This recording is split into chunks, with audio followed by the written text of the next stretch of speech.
কপাল পোড়া মার কবরের কাছে যাইতে পারিস না, বাবার কবর জিয়ারতে যাইতে পারিস না, শাহজালালের কবর জিয়ারতে যাও, বাইজিদ বুস্তামের কবরে যাও, শাহপরানের কবরে যাও, হাজী শরীয়তুল্লাহর কবরে যাও, ওই ভারতে খাজা মঈনুদ্দিন চিশতির কবরে যাও।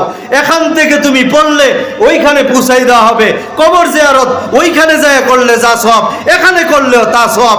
কিন্তু মা বাবার কবরের কাছে যাইয়া জিয়ারত করলে যেই পরিমাণ সওয়াব, পৃথিবীর কোনো কবরের কাছে যাইয়া একমাত্র রসুলের রওজা ছাড়া অন্য কোনো কবরের এত ফজিলত বয়ান করা হয় নাই।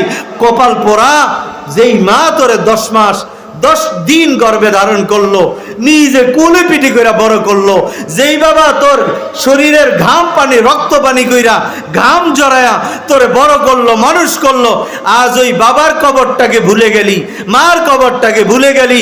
জানস এ পোড়া কপাল্লা, জানস তোর বাপ, তোর মা, তোর দাদা, তোর দাদি, তোর নানা, তোর নানি তোকে কবর থেকে ডাকে, তোরে কবর থেকে ডাকে, আর বলে আমরা কবরে বিপদে আছি, কবরের মধ্যে আযাব, কবরের মধ্যে জাহান্নামের আগুন, কবরের মধ্যে জাহান্নামের সাপ, কবরের মধ্যে বিচ্ছু, কবরের মধ্যে গুরজুর পিটা।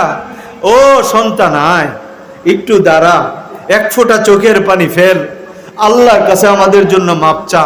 তোর 1 ফোঁটা চোখের পানি আমাদের 1000 বছরের আগুন নিভে যাবে।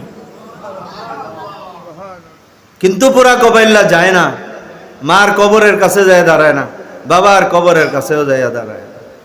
আল্লাহ তাআলা সবাই রে মা বাবার কবরের কাছে যাওয়ার তৌফিক দান করুন।